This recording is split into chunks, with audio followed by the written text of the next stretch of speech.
조갑제 TV 시청자 여러분 안녕하십니까? 2024년 1월 15일입니다. 저는 지금 벨기에 수도 브뤼셀에서 방송을 하고 있습니다. 브뤼셀에는 국제기구가 많습니다. EU 집행부가 여기 있습니다. 그리고 나토 사령부도 여기 있습니다. 세계에서 정상회담이 가장 많이 자주 열리는 곳이 뉴욕과 브뤼셀이 아닌가 생각될 정도입니다. 브뤼셀에 있으면은 자연히 유럽 전체를 보게 됩니다. 유럽의 면적은 1018평방킬로미터로서 카나다 그리고 미국, 중국과 비슷합니다. 면적이 비슷한데 나라가 49개가 있습니다. 왜 이렇게 나라가 많으냐 하면은 간단합니다. 언어가 각각 다릅니다. 언어가 다르면은 같은 언어를 쓰는 사람들끼리 뭉쳐가지고 나라를 만듭니다. 그걸 보통 국민국가라고 그러는데 이 EU에 가입한 나라가 20개가 넘는데 거의 대부분이 자기 나라 말을 가지고 있습니다. 그만큼 이 말이 중요합니다. 한민족이 누구냐 하면은 결국 한국어를 쓰는 사람 아니겠습니까? 이렇다가 보니까 나라가 49개나 있다가 보니까 국경과 국경을 맞대는 수가 많아지고 그럼 어떤 일이 벌어집니까? 국가와 국가 간의 갈등이 생기게 됩니다.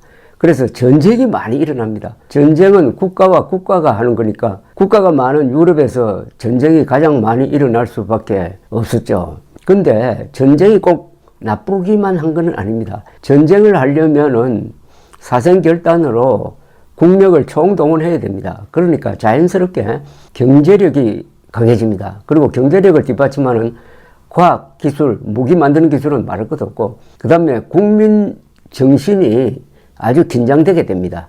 국민들이 바짝 정신을 차립니다. 이런 걸로 해가지고 전쟁이 많다가 보니까 발전을 하게 되었습니다. 경제 발전, 정치 발전, 그리고 국민들의 수준도 높아졌습니다. 그리고 이 사람들이 배를 타고 대항해 시대를 열었습니다. 세계 곳곳을 유럽 사람들이 식민지로 만들었습니다. 그리스 로마 이후에 세계사를 주도한 세력은 유럽 세력이다. 이렇게 보는 게 대충 맞습니다. 다만 중국, 인도, 중동 그리고 몽골 투르크가 주도했던 저기 북방 초원의 기만민족의 역사는 또 다른 의미가 있죠. 현재 기준으로 현재 세계를 주도하는 세력을 본다면은 역시 유럽 문명이 과학 기술을 앞세워 가지고 지난 500년 동안 세계사를 주도했다는 데 대해서는 이론의 여지가 없을 것이라고 생각을 합니다. 자연히 유럽에 오면은 전쟁에 대해서 많이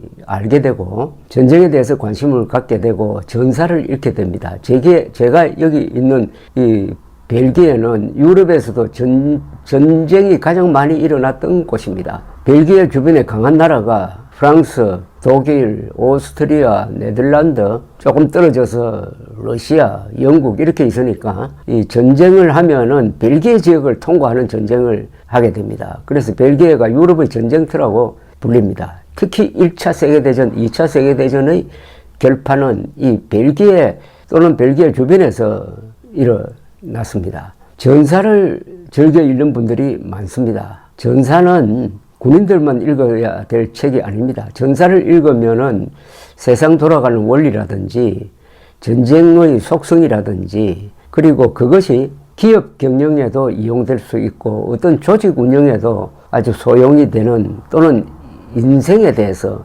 역사에 대해서도 알게 됩니다. 또 전사는 재미가 있죠. 그런데 전사를 배울 때 사관학교에서 세계사관학교에서 가장 먼저 가르치는 사례가 있습니다. 그게 바로 기원전 216년 여름에 로마에서 있었던 칸나의 전투입니다. 칸나의 전투는 제2차 포에니 전쟁, 카르타고와 로마가 붙은 제2차 포에니 전쟁에서 한니발이 이끄는 카르타고 군과 로마 군이 칸나에라는 데서 격돌했던 이 전투를 이야기합니다. 이 전투를 왜 맨 처음 가르치느냐 하면은 여기에 전쟁의 원리가 숨어 있습니다. 한니발 군사적 천재라고 고대에서 군사적 천재라고 하면은 한니발, 시저, 알렉산더 세 사람을 가리키죠. 이 한니발이 이끄는 약 6만 명의 카르타고 군이 약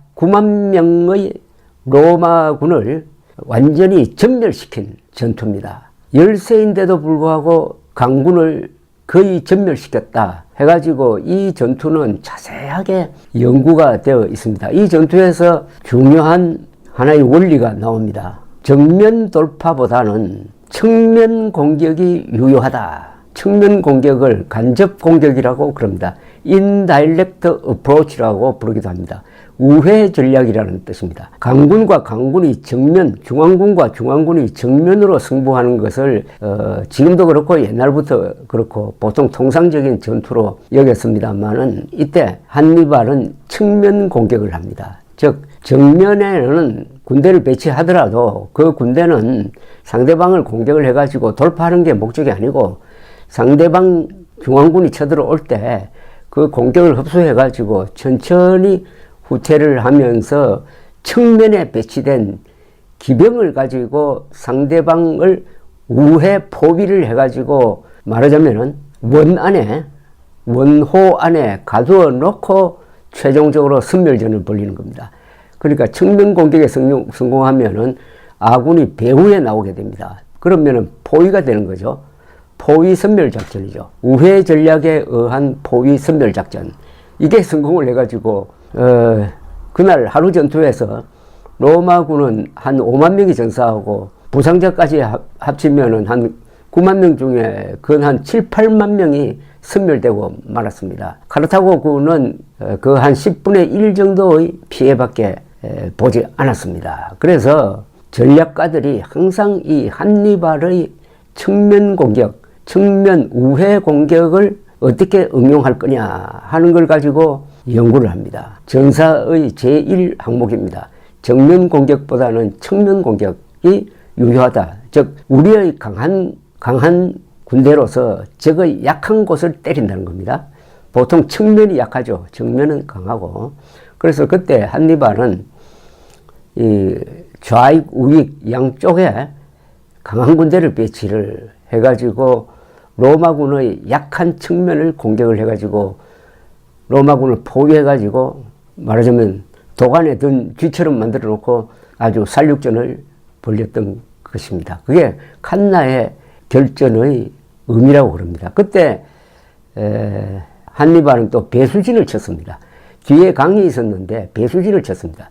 배수진을 치면은 이제는 물러나면은 그냥 강물에 빠지는 거고 앞에는 적이 있다. 그러면 적과 싸우는 수밖에 없다. 사생결단을 하게 됩니다.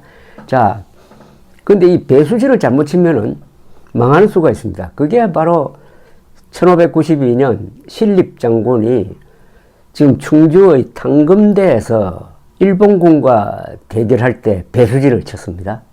그래서 그때는 그냥 전멸되고 말았습니다. 왜냐? 그때 조선 군대가 사기 훈련이 부족했습니다. 사기 훈련이 부족한 군대를 동원해가지고 배수진을 치면은 겁을 먹고 무너진다 이겁니다. 잘 훈련된 군대 그리고 유능한 지휘관이 있어야 배수진이 효과를 발휘한다. 배수진을 아무나 치면 되는 게 아니다 하는 교훈도 임진왜란에서 우리가 하나 얻을 수가 있습니다. 이 전사를 읽으면은 하나의 두 번째 원리가 나옵니다. 전쟁사에서 양면 작전은 피해야 된다는 겁니다. 한 군대가 양쪽과 싸우면 안 된다는 겁니다. 양면 작전을 피해야 된다. 저 막강한 미국도 양면 작전을 피하려고 합니다. 미국이 전투를 하려면은 어디에 집중해야 되느냐 했을 때 지금 미국이 가장 신경 쓰고 있는 것은 아마 대만 해협일 겁니다. 그리고 한반도겠죠. 두 번째는 저 중동 이렇게 되지 않겠습니까? 그 막강한 미국도 이런 여러 곳에서 동시에 전쟁이 일어났을 때는 대응하기가 어렵다. 이렇게 해가지고 이스라엘을 압박을 해가지고 가자 전투를 가지고 너무 확전을 하지 않았으면 좋겠다. 이렇게 하고 있는 겁니다. 이 양면 작전을 피해야 되는데 양면 작전을 피하지 않아서 양면 작전을 감행했다가 망한 나라가 많습니다. 세계에서 양면 작전을 감당할 수 있는 나라는 어마어마하게 강한 나라를 알아야 됩니다. 그건 보통 미국이나 독일, 일본, 프랑스, 영국 이 정도 돼야 됩니다. 그러나 이런 나라들도 양면 작전을 잘못해서 큰 코 다친 적이 있습니다. 좋은 예가 1차 세계대전입니다. 1차 세계대전 때 독일군이 성공을 했습니다. 먼저 쳤습니다. 먼저 벨기에를 거쳐서 프랑스를 쳤습니다. 동시에 동부전선에는 러시아를 쳤습니다. 그러니까 러시아를 상대로 프랑스를 상대로 양면작전을 처음부터 벌였습니다. 이 독일군의 전략은 뭐냐? 먼저 프랑스를 거꾸로 때린다. 먼저 프랑스를 거꾸로 때려가지고 항복을 받아낸 다음에 남은 군대를 가지고 빨리 동부전선으로 옮겨가지고 러시아를 친다. 이런 것이었습니다. 그래서 반드시 프랑스를 조기에 항복시켰어야 했습니다. 그러나 마른느 강에서 프랑스군과 또 연합한 영국군이 잘 버텨내므로서 파리 공격이 실패를 했습니다. 파리 시민들이 택시까지 동원해가지고 정원 병력을 전선으로 막 보냈습니다. 실패했습니다. 그래서 그 뒤부터 서부전선에서, 서부전선이라고 하면은 그 기준이 독일의 서부전선입니다. 지금 프랑스 북부 벨기에에서 그 지긋지긋한 참호전이 그 뒤 4년 이상 계속됩니다. 양면작전에 실패했습니다. 그러나 워낙 독일은 강한 나라니까 러시아는 또 조기에 독일군의 결정타를 맞아가지고 큰 힘을 쓰지 못했습니다.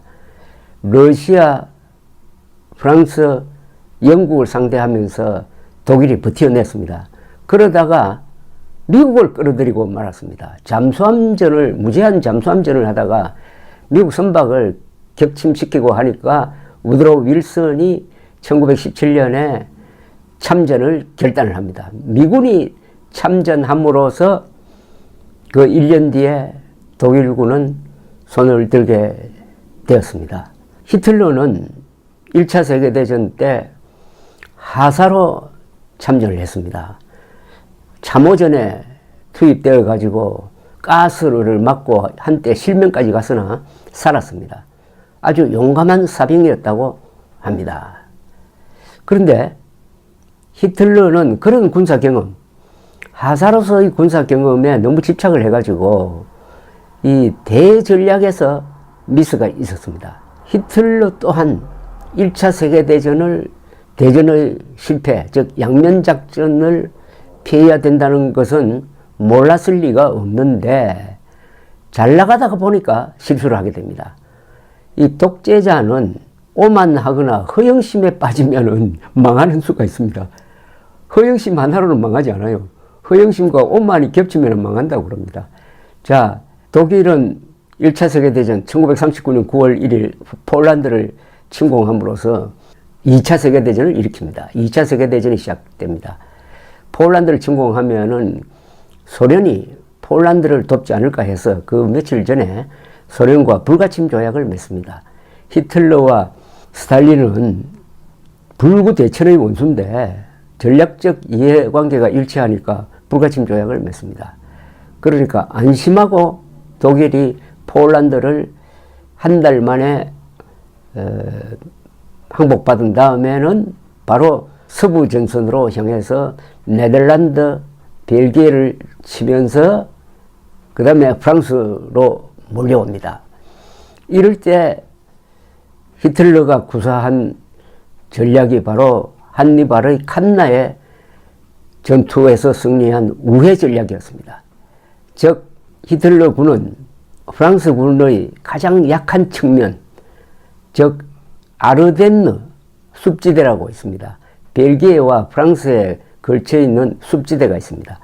이 숲지대에는 탱크가 기동하지 못한다고 생각한 프랑스 군은 거기에 아주 약한 병력만 배치했습니다. 그러나 히틀러는 바로 거기를 주공으로 삼았습니다. 아르덴느 숲지대를 통과한 약 10개 사단, 그리고 탱크로 말하면 한 2000대의 탱크를 거기 투입을 해가지고 뮤즈 강을 건너가지고 수당으로 나와가지고 바로 프랑스의 옆구리를 칩니다. 프랑스의 주력은 벨기에 쪽으로 가 있었습니다. 그러나 옆구리가 난타당하니까 배후가 포위가 되고 말았습니다. 뮤즈강을 건너서 수당으로 나온 독일군은 거기서 바로 덩커크, 즉 영불해협으로 직진을 합니다.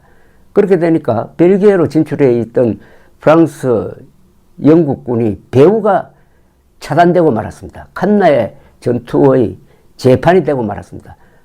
완전히 포위 상태로 되고 말았습니다. 다행히 처칠의 영웅적인 전쟁 지도로 영국군은 덩케르크에서 약 30만 명이 탈출을 합니다. 물론 장비, 무기 다 내려놓고, 그러지 않고 거기서 포위돼 가지고 항복했으면 아마 2차 세계대전의 운명이 달라졌을 것입니다.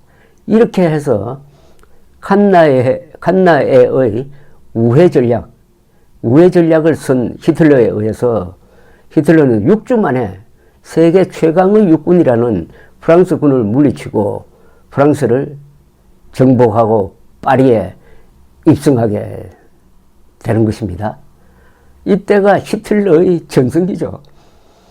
프랑스가 항복한 1940년 6월 하순, 히틀러는 꿈에도 그리던 파리 기행을 합니다. 측근들을 데리고 와가지고 자기가 가보고 싶은 몇 군데를 갑니다.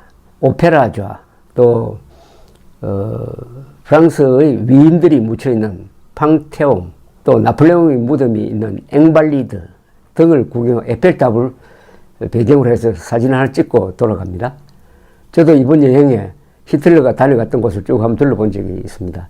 히틀러는 전쟁할 때 저 벨기에에서 전투를 했는데 그 이외에는 외국에 가본 적이 없습니다. 프랑스에 가본 적도 없고 영국에 가본 적도 없는 사람입니다. 자, 1940년 6월 히틀러는 기고만장했습니다. 이제 프랑스까지 함락시키고 남은 것은 이제 영국 정도죠. 그래서 그해 여름에서 가을에 걸쳐서 영국을 공격을 하는데 해군은 약하니까 주로 폭격을 합니다. 공중전이 시작됩니다. 그걸 배틀 오브 브리튼이라고 하는데 주로 공중전입니다. 이 공중전에서 영국 공군이 잘 버팁니다. 히틀러는 공중전을 하면서 일방 폭격기를 보내가지고 런던을 폭격을 합니다. 런던 폭격으로 많은 사람이 죽지만은 군사 목표를 공격을 해야지 민간 지역을 폭격해가지고는 승리할 수가 없습니다. 여러분, 전쟁의 목적이 뭔지 아십니까? 전쟁의 목적은 상대 영토를 점령하는 게 아닙니다. 상대의 군사력을 파괴하는 겁니다. 상대 군사력이 없어져야 항복을 하는 거지, 영토를 조금 점령했다고 해가지고 곧 상대가 회복하면 반격당한 것 아닙니까? 바로 6.25 때 그랬지 않습니까? 그런데 히틀러는 공군력을 공중전에 집중하지 않고 일부를 떼내가지고 런던을 폭격을 하다가 결국은 이기지 못했습니다. 공중전에서 독일이 졌습니다. 사실은. 왜냐, 항복받지를 못했으니까. 자, 그렇다면은 지구전으로 들어가든지 해가지고 다른 전략을 구사해야 되는데 여기서 히틀러가 결정적인 실수를 합니다. 또 양면작전을 합니다. 1차 세계대전 때 독일이 진 양면작전을 되풀이하는 겁니다. 영국을 항복받지 못하니까 이제는 그 이듬해 1941년 6월 22일 약 300개 사단을 동원을 해가지고 소련을 침공합니다. 소련. 이렇게 해서 소련과 영국을 상대로 한 양면작전을 하게 되는 겁니다. 그런데 소련이 초장에 무너져 버립니다. 어마어마한 수십만 명이 키이우에서 항복하고 여러 곳에서 항복해가지고 많은 군사 전문가들은 겨울이 오기 전에 소련이 무너진다고 봤습니다. 그러나 여기에 일종의 기적이 일어났습니다. 가을에 비가 많이 오니까 탱크가 제대로 그 지륵밭에서 기동할 수가 없었습니다. 그리고 그 사이에 소련은 극동에 배치했던 약 50만 명의 군대를 빼내가지고 전선에 투입을 합니다. 그렇게 할 수 있었던 것은 일본에 있는 조르게라는 간첩을 통해서 일본은 지금 미국과 싸울 준비를 하지 소련의 배후는 치지 않는다 하는 정보가 있었기 때문입니다. 그 정보가 50만 명의 병력과 마찬가지 효과를 본 셈이죠. 이렇게 해서 1941년 12월 그때 독일군은 모스크바의 그 크렘린 첨탑이 보이는 교외까지 진출을 했는데 이때 소련군이 저 극동에서 불러들인 병력을 앞세워가지고 반격에 났습니다. 그리고 어마어마한 추위가 닥쳤습니다. 월동 준비가 되지 않았던 독일군이 제대로 싸울 수가 없게 되었습니다. 후퇴를 하기 시작을 합니다. 처음으로 불패의 독일 육군의 신화가 깨지는 순간이었습니다. 즉 양면작전, 양면작전의 늪에 빠져버린 거죠. 그런데 이 12월에 또 무슨 일이 일어나느냐.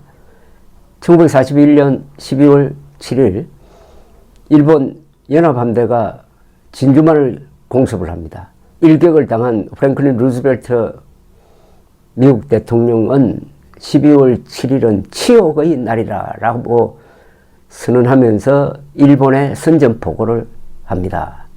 근데 그때 일본, 독일, 이탈리아는 일종의 동맹체제였습니다. 그러나 독일이 미국과 미국에 선전포고할 이유는 없었습니다. 그때는. 그런데 히틀러가 미국이 일본에 선전포고를 했다고 해가지고 미국에 선전포고를 먼저 해버립니다. 이제는 양면작전이 삼면작전이 되고 말았습니다. 즉 영국, 러시아, 미국을 상대로 싸우게 되었습니다. 이 순간 2차 세계대전은 이미 그 운명이 결정된 거죠. 이렇게 해서 히틀러는 1945년 봄에 지하 벙커에서 애인 에바 브라운과 마지막에 결혼하고 자살로 마감하게 됩니다.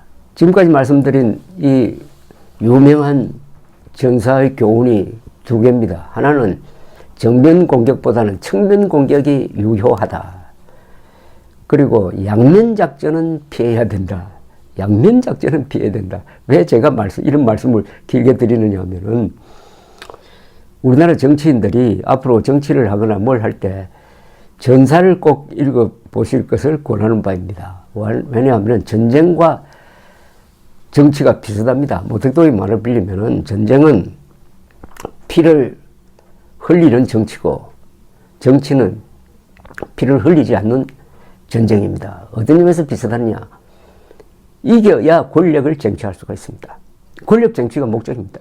권력 쟁취가 목적이라는 점에서 전사를 연구하면 정치에 써먹을 바가 많다 이런 이야기죠. 윤석열 대통령이 독서를 많이 하는 분으로 알려져 있는데 전사에 대한 책을 어느 정도 읽는지는 모르겠지만은 지금부터 독서하는 시간이 과연 대통령에게 있느냐 하는 것은 변론으로 하고 전사를 제대로 읽었더라면은 취임 이후 지금까지 하는 그 정치가 조금 달라졌지 않을까 하는 생각이 듭니다. 전사에서 가장 중요한 것은 우선 적이 누구냐를 정확하게 가리는 겁니다. 주적이 누구냐. 윤석열 대통령에게 있어서 주적은 누구였을까요? 당연히 김정은입니다. 그리고 김정은과 연동된 남한의 종북 세력입니다. 이재명 민주당으로 봐도 되죠. 그러면 그 주적과 상대해서 이기려면은 어떻게 해야 됩니까? 자기 편을 많이 늘려야 합니다. 그 자기 편은 자기를 대통령으로 만든 세력만으로는 부족하죠. 불과 0.73%포인트 차이로 이겼는데 그걸 늘려야죠. 0.73%포인트 차이로 이길 수 있도록 한 1등 공신은 세대 포위론을 전략화했던 이준석 국민의힘 대표였습니다. 이준석 국민의힘 대표에 의해서 2030 세대가 그리고 중도층이 윤석열 지지로 도는 바람에 약 24만 표 차이로 이겼습니다. 그러면은 김정은을 주적으로 삼는다면은 일단 자기 편을 더 늘려야 되니까 그것만으로는 부족하다 이거예요.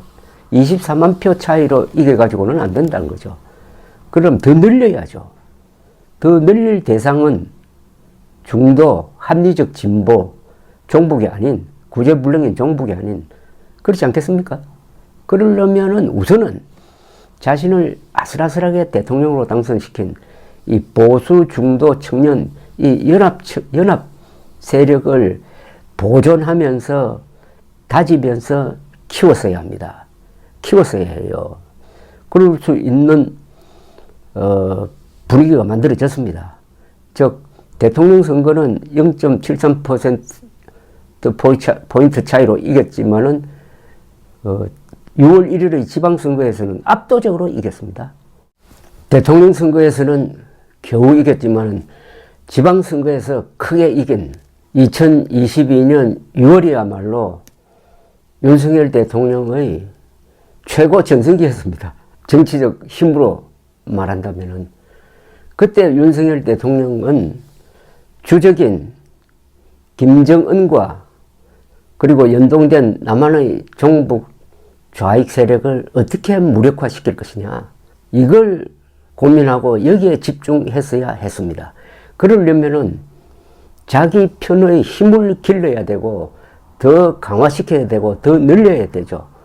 0.73%포인트 아슬아슬한 이 승리를 가져온 이 지지 기반으로는 안 되겠다. 여기에 보수, 젊은층, 중도층을 합쳐도 이것밖에 안 되니까 여기에 중도를 더 집어넣고 합리적 보수를 더 설득을 하고 해가지고 종북 좌파 세력으로 지금 뭉쳐있는 이재명과 민주당을 고립시켜야 되겠다. 이렇게 나왔어야 되는데 공격의 초점을 바로 두 차례 선거의 1등 공신인 지휘관이었던 이준석 대표 몰아내는데 힘을 쏟으면서 양면 작전을 하게 되었습니다.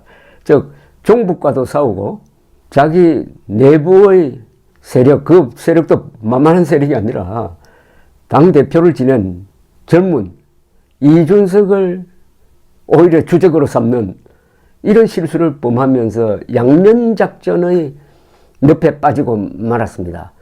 그리고 이준석 대표가 저항을 하면서 법정으로까지 가서 또 한때는 이기고 하는 이런 소동을 겪으면서 한 3, 4개월 동안 그 귀중한 시간을 윤석열 대통령은 놓치고 그것으로 인해서 지지율이 40%까지 올라갔다가 30%대로 떨어지고 지금까지 회복이 되지 않고 있고 이재명 민주당 공격에 힘을 잃고 말았습니다.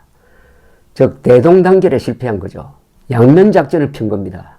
정치나 전쟁에서는 절대로 양면작전을 피면 안 되죠. 주적을 고립시키고 소수화시키고 우리 편을 늘려야 되는데 자신의 지지 기반을 해체한 유일한 정치인이 되고 말았습니다. 어떻게 이런 실수를 했느냐. 윤석열 대통령의 전략 감각의 어떤 미숙함이라고 그럴까요? 책은 많이 읽었는데 전사책을 좀 제대로 읽었으면 하는 그런 생각이 들어서 전사와 연관시켜서 제가 설명을 드린 겁니다. 사법시험 합격자들 다 머리 좋은 사람들이 많습니다. 그러나 머리 좋다는 것하고 이 경험과 지혜는 또 별도의 문제죠. 사법시험 합격자들이 합격할 때까지는 열심히 법률서적 읽는데 일단 합격하고 나서 검사가 된 이후에는 책을 별로 안 읽는 사람들을 제가 많이 봤습니다. 똑똑하긴 한데 지혜가 부족하다 이겁니다. 그리고 세상이 얼마나 복잡한지 더구나 이 현대사회가 얼마나 복잡한지에 대한 인식이 부족해가지고 검사로서 특히 특수부 검사로서 힘 있는 사람 정치인이라든지 기업인을 취조하고 구속하고 단죄하는 그게 이 세상의 모든 것이라고 착각하고 하는 사람들이 정치를 하면은 어떻게 되느냐. 전쟁이라는 것은 인간 능력이 최고도로 발휘되는 곳입니다. 죽기 아니면 살기입니다.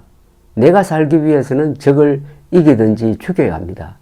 그리고 내가 가진 모든 힘을 다 써야 합니다. 힘이 부족할 때는 남의 힘을 빌려야 합니다. 그게 동맹 아닙니까? 동맹. 한미일 동맹이 한국과 일본에만 유리합니까? 막강한 미국에도 한국과 일본의 힘이 필요한 겁니다. 그런데 윤석열 대통령은 한미일 동맹 외교는 잘하면서 왜 국내 정치에는 동맹 정치를 하지 않았습니까? 그래서 오늘날 국민의힘이 이번 총선을 앞두고 과연 현재 의석을 지킬 수 있느냐로 고심하게 만들었습니다. 정치를 할 분들 또는 기업을 운영하실 분들은 전사를 읽으면서 뭔가 여기서 배울 점이 없을까 한번 생각해 보시라는 차원에서 말씀드렸습니다. 감사합니다.